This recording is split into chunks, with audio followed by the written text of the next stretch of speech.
അപ്പോൾ നമ്മുടെ കുഞ്ഞുമണിയുടെ ബർത്ത്ഡേ വ്ളോഗാണ് ഈ കാണാൻ പോകുന്നത്. അപ്പോൾ വലിയ സെലിബ്രേഷൻ ഒന്നും അല്ലാതെ ഒരു ചെറിയ രീതിയിൽ നടത്താനുള്ള കുഞ്ഞു സെലിബ്രേഷനാണ് കേട്ടോ. വീട്ടിലുള്ള ഒരു ഫാമിലീസ് മാത്രമായിട്ട്. അപ്പോൾ ഉച്ചോട്ട് തുടങ്ങിയ ബലൂൺ പിരിപ്പിക്കലും ഇതെൻ്റെ ഏട്ടത്തി ബലൂൺ പിരിക്കലും. ചില അനിയന്മാരുണ്ട്, ചേട്ടനുണ്ട്, അമ്മയുണ്ട്, എല്ലാവരും ഉണ്ട്. അപ്പോൾ ബാക്കി എല്ലാവരും വൈകിട്ട് വരും. കാരണം വൈകുന്നേരം 5-6 മണിക്കൊക്കെയാണ് കേക്ക് മുറിക്കൽ പറഞ്ഞേക്കുന്നത്.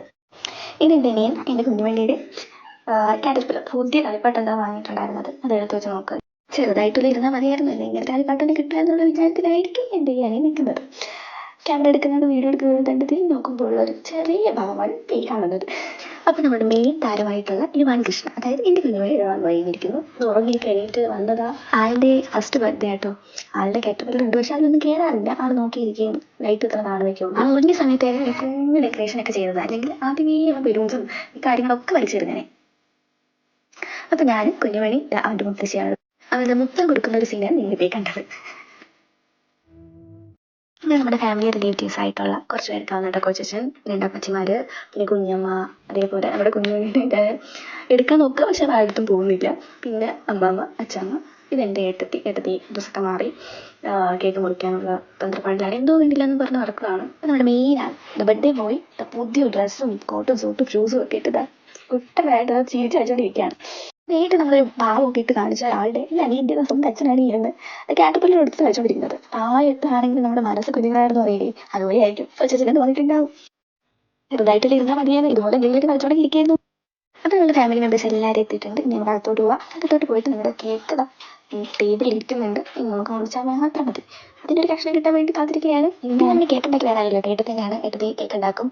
സെല്ലിനൊക്കെ ഉണ്ട്. അതുപോലെ തന്നെ ഒരു മ്യൂസിക്കിന് തീം വെച്ചിട്ടാണ് സെറ്റ് ചെയ്തിരിക്കുന്നത്.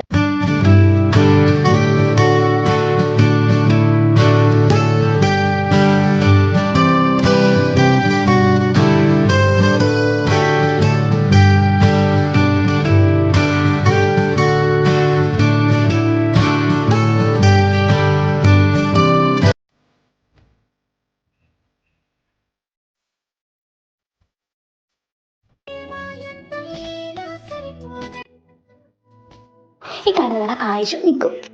ഞാൻ ഒരേ സമപ്രായക്കാരായതുകൊണ്ടാണെന്ന് അറിയില്ല, അവൾ എന്നെ അമ്മയെ വിളിക്കാറുള്ളൂ. എന്നെ പേരെടുത്ത് മാത്രമേ വിളിക്കാറുള്ളൂ. പക്ഷെ അത് എനിക്ക് വലിയ ഇഷ്ടമാണ് കേട്ടോ. ഒരു ഫ്രണ്ട്സ് ഇങ്ങനെയാണ്, അതുപോലെയാണ് എന്നെ കാണുന്നത്. അപ്പോൾ വീഡിയോ എടുക്കുന്നത്, ഫോട്ടോ എടുക്കുന്നത് അവൾ കണ്ടിട്ടില്ല. കാണുമ്പോൾ ഒരു എക്സ്പ്രഷനാണ് ഇടുന്നത്. എല്ലാവരും വിചാരിക്കുന്നുണ്ട് എല്ലാവരും എക്സ്പ്രഷൻ ഇടുന്നവരാണ് വീട്ടിലുള്ളത്. പക്ഷേ കേക്കാത്ത ഞാൻ വീട്ടിൽ പോകാനുള്ള തന്ത്രപ്പാടിലായിരുന്നു. പിന്നെ കാറ്റർപില്ലറിൻ്റെ അടിയായിരുന്നു പിന്നെ അവിടെ കാണേണ്ട രംഗം. പിന്നെ ചിലരെങ്കിലും വിചാരിക്കുന്നുണ്ടെങ്കിൽ പക്ഷേ ഞാൻ എന്ത് കിട്ടേക്ക് കൊടുത്തത്, ഞാൻ കൊടുത്തത് ഇതാ ഒരു ഫ്രെയിമും പിന്നെ ഒരു ഡ്രസ്സിൻ്റെ സെറ്റും ആട്ടോ ഞാൻ കൊടുത്തത്. അപ്പോൾ ഈ കുഞ്ഞുങ്ങളെ കാണുമ്പോഴാണ് വേഗം പിറന്നാളാവണ എന്ന ചിന്തയിൽ നിന്ന് വേഗം പിറന്നാളാവരുത് എന്ന ചിന്തയിലേക്ക് വളർച്ചയാണ് ശരിക്കും നമ്മൾ, അല്ലേ? അതുപോലെ തന്നെ നമുക്ക് 1000 പ്രശ്നങ്ങൾ നമുക്കുണ്ടെങ്കിലും എന്ന് പറയുന്നതിന് മുമ്പ് നമുക്ക് ഇഷ്ടമുള്ളവർക്ക് ഒരു ഗുഡ് നൈറ്റ് പറയുന്നത് നമുക്കൊരു സന്തോഷം തന്നെയാണ്. അപ്പോൾ എല്ലാവർക്കും ഒത്തിരി സ്നേഹത്തോടെ ശുഭരാത്രി. അപ്പോൾ അടുത്ത വീഡിയോയിൽ കാണാം. ടാറ്റാ.